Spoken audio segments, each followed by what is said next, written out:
jazzed for College GameDay with the Blue Devils hosting the Fighting Irish? Oh, 100%. Absolutely. Three things. Number one, sometimes you're rooting for defenses, okay? Rooting for an under can also be rooting for defensive excellence. Right. Number two. I don't do that. How about Rod doing the one thing he always gets mad at you and others at? He said, use the phrase fourth line center. I didn't think we didn't number the lines. Huh? I thought we didn't number the lines. But if we're talking about Jack Drury as a fourth line center, I don't know. It's a very good point. I will bring that up the next time I speak to him. Oh my goodness. And finally, yes, I'm so excited. This is such a huge moment for Duke football, which has already answered the call with that Monday night Labor Day game. Because what was one thing that seemed to be universal for people that were, on the outside? And you know what? I'm going to count myself as this because I echoed this guess. I thought there would be a big Clemson contingent in Wallace Wade Stadium. And not only was it just packed to the gills with Duke Blue, but then the energy that the students brought played a real factor in the way that game sort of spun out near the end, and Duke was able to pour it on late and pull away. You're rushing the field. The scenes that were so highly visible with that standalone Monday night spot, this is yet another opportunity for Mike Elko to really show a university community and a city that has embraced Duke football in a really special way. And the folks at Michigan State, I'm sure, are going to be watching. I don't know when Michigan State plays this weekend, but they'll be watching that game too. Michigan State plays Iowa. Speaking of unders, if you want to look at under Michigan State and Iowa. Is it like 28, under 28 or something, something like that. Chip Patterson of CBSSports.com Cover 3 podcast joining us. Going back to the beginning of the year, my takeaway from that game, and you and I talked about it, was the number one thing that jumped out at me, and I talked to our friend Michael Felder about this as well, was that, holy crap, Duke looks like they really belong on the field. It wasn't that Duke just won a game. Duke's won games like this before. But it's that they looked the part. Now, will they still look the part against an offensive line and a defensive line?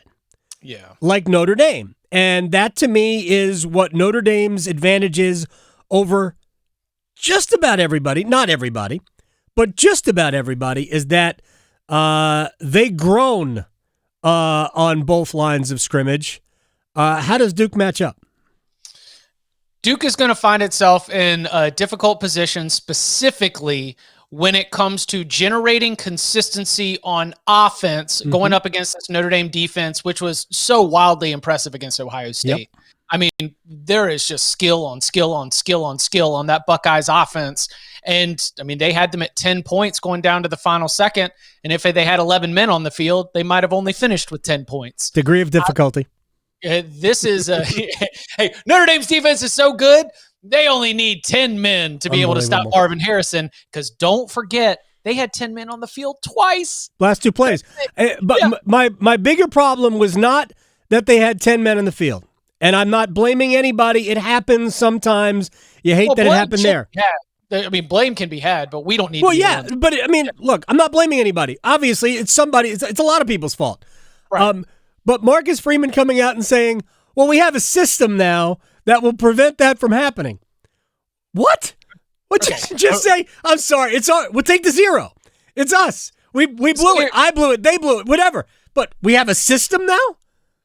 Jalen Calhoun, Jordan Moore, Jordan Waters are, and I've said this a lot, that the hire of Kevin Johns is one of the best decisions that Mike Elko made. It has helped with Riley Leonard's development, and it has allowed a lot of these skill players to fit into a system where they can be really dynamic. But that is not Marvin Harrison Jr., Emeka Ibuka, and Travion Henderson. Right.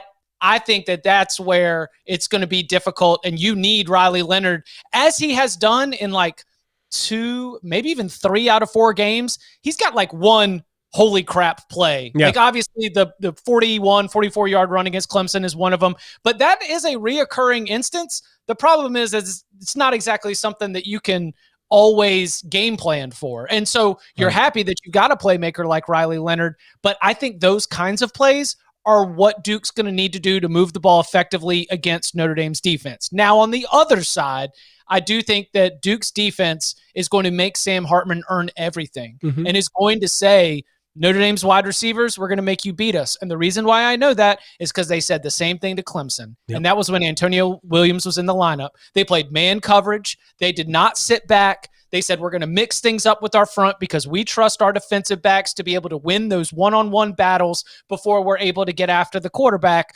And Notre Dame's inability to hit explosive plays, their reluctance to even try to use the play-action pass game against Ohio State was a little head-scratching.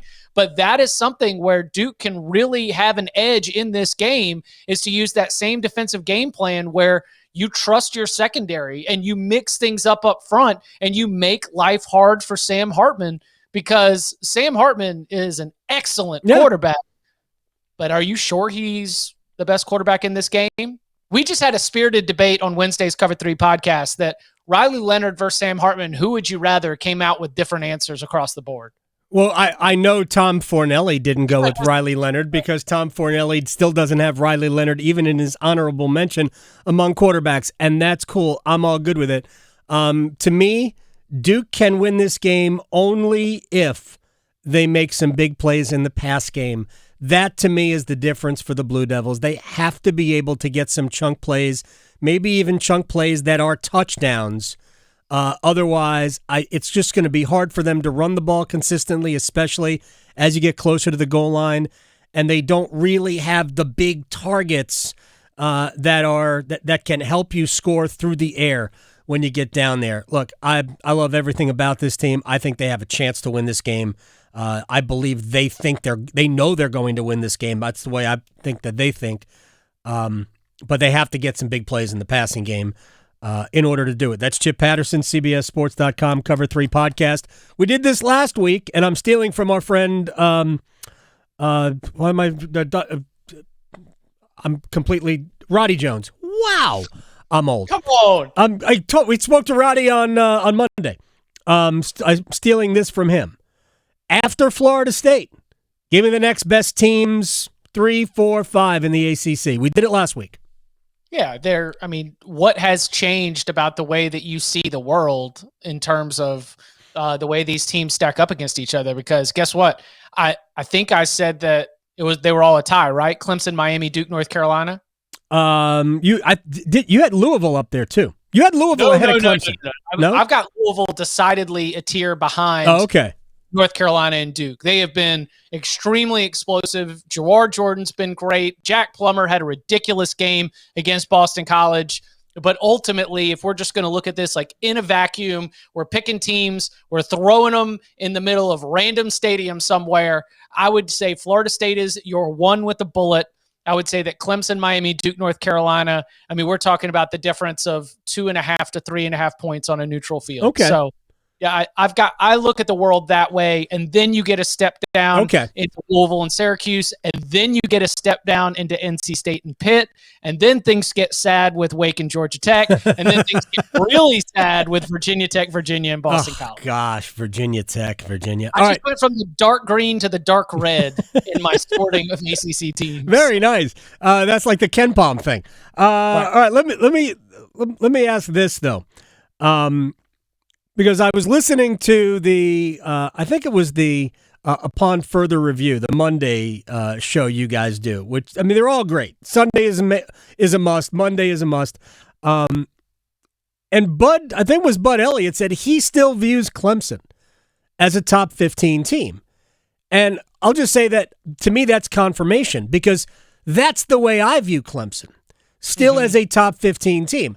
I actually grew a greater appreciation for them after the Florida State loss than I did from their 2 previous wins, because it was a game they absolutely could have won, and they might have won had the new kicker, even though Dabo has full confidence in Robert Gunn II, the new kicker missed a chippy field goal that would have given them the lead late.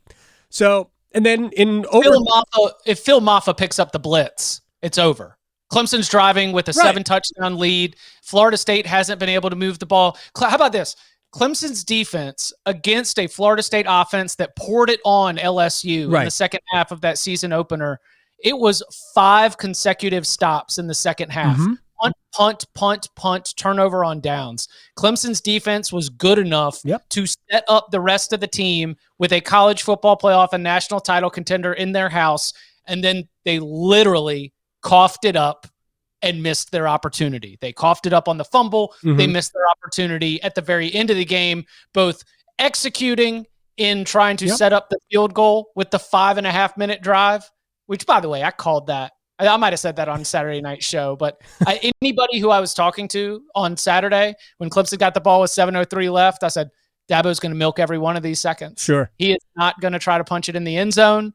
He's just going to go out there and just set up the shortest field goal possible. And when you call that quarterback draw, that's exactly what they did. Clemson, when Bud says Clemson is still a top 10, top 15 team, he is literally looking at his power ratings. And he says, I'm not going to downgrade them because they lost this game, especially in that manner. When you're doing your power ratings, you grade that game as a 0 because it went to overtime. You grade that game as a, Clemson covered, but went to overtime and they did not, as you know. Look, I still think they're a good team. It's interesting. I was looking at the CBSSports.com website, and the conference rankings still has the ACC 4th. Now, maybe because Virginia Tech, Boston College are all trash. But I don't know, man. I think top 5 teams in this league are pretty doggone good. And I think Louisville's good. And who knows about Syracuse? But there's a lot of good football teams in this league. That's indicative of the fact that no matter what the ACC does, it's going to take more than just a year to get a reputation back. A lot of objective metrics point to the ACC being 4th or even 5th. Bill Connolly's SP Plus has them 5th. Yeah. He also has Florida State 9th in the country. And I don't even understand that. Sagarin's ratings have the ACC down there around 4th or 5th. It's fine. The makeup of this conference, if NC State was better, if Pitt was better, if Wake Forest was better, I think we'd be having a different discussion when it comes to the objective metrics. What you are pointing to is something that the ACC did not even have when Clemson was competing for national championships and its reputation was better, which is almost a handful of teams that you can call a top tier, which are all at that like top 25, top 30 level. I think that's a healthier conference because it produces better games coming down the stretch. But the middle to bottom of the conference, I think, is pulling it down. Bad. Compared to some of the other conferences. It's bad. But we move the goalposts on these all the time. Like the Big Ten last year had 3 really good teams. 3 great teams. We'll even say 3 great teams. And the rest of the league was blah. And honestly, I don't see there being that big a difference this year, but it's hard to fight City Hall, and I guess we'll just keep trying to fight City Hall. Real quick, have you seen the story? All I've seen is the aggregated story. I have not read the story in the Post and Courier out of Charleston that Clemson, sooner rather than later, stay very tuned, that they are going to announce a departure from the league, likely to be joined by Florida State and North Carolina. Have you seen that story? I have seen that story. A couple interesting notes that stuck out. Number one, it is written from the South Carolina perspective with additional reporting saying that South Carolina is trying to block Clemson from joining the SEC. That's interesting. Yeah. I think that it is the path that was laid out is not all that creative in terms of it. It's not anything that you or I could not guess in terms of what schools would be involved, what conferences would be involved, and what would happen. The sooner rather than later, and this is another detail from the story in the Post and the Courier, is it is unknown now if this belief is about something imminent or posturing for more incentive-based rewards from the ACC. Ship may have sailed on that, but to take the middle of the 2023 season and now announce your intentions to leave the ACC as just being like Chip, who's in the middle of this, yuck. I mean, come on. Well, you are 0-2. So we got game. Yeah. I mean, like, do I think that the 3 no votes will leave the ACC at some point? Yes. Yeah. I'm not going to sit around and guess what year it is. I'm just going to know that when the announcement comes, it's going to be a headache for like a week and a half. And I would really prefer not to have that headache here in the middle of the season. Not during the season. Yes. As I pointed out, if you have $500 million laying around, you can probably buy your way out of the grant of rights today. But I think that's the starting point. It's $120 million buyout, and then what the media rights are worth wherever you're going. To me, that's going to be the price tag. Are you willing to do that? If you're willing to do that, this is why I've made the joke before. The Public Investment Fund can get anybody out of the ACC. I think they can do that. We already have an agreement with the CW. They're airing live golf tournaments, so why not? All right, we're going to close on golf, Chip Patterson. And frankly, I was appalled that CBSSports.com would do a story, an expert pick story on the Ryder Cup, and you were not asked for your opinions. I was appalled. I'm not kidding. That's because I have decided the wouldn't it be hilarious principle says tie. I have that. By the way, plus 1,200. I did it on Tuesday. Just sprinkle that tie because nothing would infuriate everybody who's invested in this more than like Sepp Straka locks in a tie. The United States is carrying a lead, and the old Georgia Bulldog brings it home for the Europeans. Oh, I want Straka to play Brian Harmon in singles. Man, that's so good. Wouldn't that be awesome? All right, USA is a slight favorite. Should they be? No. I don't understand it. Yeah, the value was to take the Europeans when it was plus 150 like 2 months ago. Yeah. Now it's down to, minus 110, plus 120. Yeah. Kind of a coin flip, but I think tie would be the funniest. Yep. For sure. Plus 1,200. I think it's dropped to plus 1,100. Leading scorer for the United States will be who? Jordan Spieth. All right. I think it's going to be Xander Schauffele. I think he and Patrick Cantlay are going to play the most matches, at least 4. I could see him playing 5, maybe not, but I think they'll definitely play 4. For the Europeans. Oh, that's got to be John Rahm. Could be. Who do you have? I mean, personally, I think it's going to be Hovland. But because I think Hovland is the best bet to play 5 matches. He is a machine. He's also playing great golf. But I'm also I'm on team Ludwig Aberg. That dude is awesome. And so I think if you're Luke Donald, you throw him out with Rory. Rory, yes. And you let them cook. Nothing but squared up club faces and 330-yard drives. Yeah, no, that's the game plan. It does not matter what hole it is. It does not matter what the format is. Yep. Those two guys are smoking it off the tee. No, I had Rory and Ludwig as my dream Euro pairing. Yep. I think that Brooks and Colin could be a nice pairing. Brooks and anybody. And shouts to Brooks Koepka for saying, you know what? You guys wanted to be here? Talking to Bryce, play better. Mm-hmm. Play better. You had your chance. You didn't play well enough. Dustin Johnson did too. Didn't play well enough in the majors. It was their opportunity to get in. Koepka has a win and a second in the 2 majors. That's why he's on the team. It was pretty simple, but it's awesome. I cannot wait. Did you hear his explanation of the way he approaches team play when he was talking with Big Cat and PFT commentator? No. He said, oh, well, I'm pulling driver every time because I don't have to go hit it where it lands. Oh, that's man. your problem. That's a you problem, not a me problem. I am such a Koepka guy now. I used to not be a Koepka guy, but he has grown on me. And he's also grown. He's has. grown into he's bent a little bit, and the golf world has changed in a lot of different ways. And I think that the honesty that you get from Brooks Koepka, you are excellent, and you are not trying to tell us you are anything other than exactly what you think. and we're cool with that. Yeah, I'm with you. I'm rooting for 14-14, and the U.S. retains the cup because that's the way it works. Chip Patterson. That's what I'm saying. Then the Europeans would be mad because they'd be like, "No, you didn't win it." Then the United States still like sprays the champagne because they retain That's all it. they got to do. That's what it's about. It's about retaining the cup. Chip, we'll talk to you next week, man. Sounds good. Y'all be well.